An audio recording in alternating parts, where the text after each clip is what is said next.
Hello everyone, welcome to Saroj Mishra YouTube channel. मेरे YouTube channel पर आप सभी का बहुत बहुत स्वागत है। गुड न्यूज है, पीएचडी से जुड़ी अपडेट आई हुई है। लेटेस्ट अपडेट है, यूजीसी की तरफ से पब्लिक नोटिस जारी की गई है, जिससे कि पीएचडी जिन कैंडिडेट को पीएचडी करनी है या पीएचडी ऑलरेडी आप कर चुके हैं या आपने सोच रखा है कि हाँ पीएचडी करेंगे फ्यूचर में, तो सभी से जुड़ी है अपडेट और सभी को मिलेगा फायदा।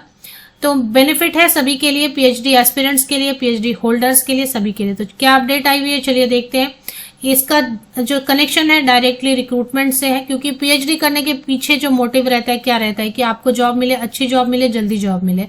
तो डायरेक्ट कनेक्शन है इसका जॉब से, कॉलेजेस में, यूनिवर्सिटीज में, चाहे वो प्राइवेट हो चाहे वो गवर्नमेंट हो, और गवर्नमेंट के भी कॉलेज हो या फिर यूनिवर्सिटी हो, सभी से इसको कनेक्ट किया जा सकता है। और सभी PhD aspirants and PhD holders के लिए बेनिफिशियल अपडेट आई हुई है। तो पूरी जो जानकारी इस वीडियो में आपको मिलेगी, तो चलिए देखते हैं।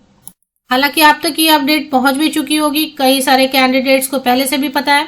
यूनिवर्सिटी ग्रांट कमीशन ने 6 जुलाई की डेट पर एक क्लैरिफिकेशन जारी किया, जिसमें कि मिनिमम जो एसेंशियल क्वालिफिकेशन है एकेडमिक स्टाफ के recruitment, teacher and academic staff की रिक्रूटमेंट यूनिवर्सिटीज एंड कॉलेजेस में, उसके लिए क्लैरिफिकेशन दिया। इस क्लैरिफिकेशन में साफ साफ तौर पर लिख दिया गया, अगर सबसे लास्ट आप इसके देखें तो सबसे लास्ट पैराग्राफ अगर आप इसमें देखें, इसके पहले मैं आपको बता दूं लास्ट पैराग्राफ तो हम देखेंगे। पहले जब भी आप एडवर्टीजमेंट कहीं की भी ओपन कर देते, किसी भी यूनिवर्सिटी या गवर्नमेंट कॉलेज की या गवर्नमेंट यूनिवर्सिटी, उसमें क्या लिखा रहता था कि मिनिमम जो है पोस्ट ग्रेजुएट होना, मास्टर डिग्री होना चाहिए 55% मार्क्स के साथ में, and minimum essential qualification net set या स्लेट होना चाहिए।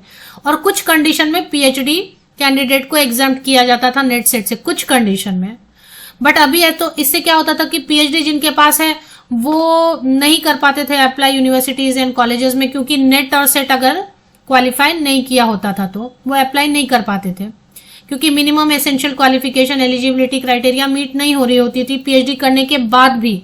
तो इस चीज को अब थोड़ा सा चेंज कर दिया गया, और इससे जो है बहुत बड़ा रास्ता ओपन हो गया उन कैंडिडेट्स के लिए जिनके पास पीएचडी है लेकिन नेट और सेट अभी तक क्वालिफाई नहीं कर पाए किसी भी वजह से।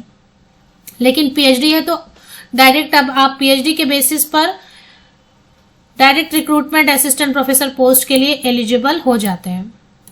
But holders of PhD degree awarded as per UGC regulation and its amendments are exempted from net, set, SLET and thereby eligible for direct recruitment to the post of assistant professor। तो ये जो है सबसे most important line है, most important statement है जो mention की गई है इसमें, कि पीएचडी होल्डर हैं अगर आप, तो अब आप असिस्टेंट प्रोफेसर पोस्ट के लिए डायरेक्ट रिक्रूटमेंट के लिए एलिजिबल हो जाते हैं।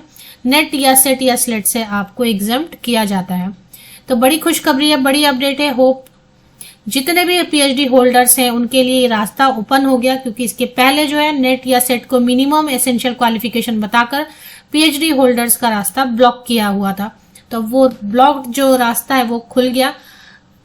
होप कि कई सारे पीएचडी होल्डर्स जो हैं जिनके नेट सेट क्वालिफाई नहीं हो पाते हैं, उनके लिए अब जॉब अपॉर्चुनिटीज जो हैं बेटर हो जाएंगी, और जो कैंडिडेट डायरेक्ट पीएचडी करना चाहते हैं उनके लिए भी एक अच्छी खबर है। हालांकि साथ ही साथ नेट और सेट जो है वैसे कैंडिडेट भी अप्लाई कर पाएंगे असिस्टेंट प्रोफेसर के लिए जिनके पास नेट या फिर स्टेट की सेट या स्लेट है, वो भी एलिजिबल है, अप्लाई कर सकते हैं। और जिनके पास पीएचडी है वो भी अब अप्लाई कर सकते हैं, वो भी अब एलिजिबल होंगे।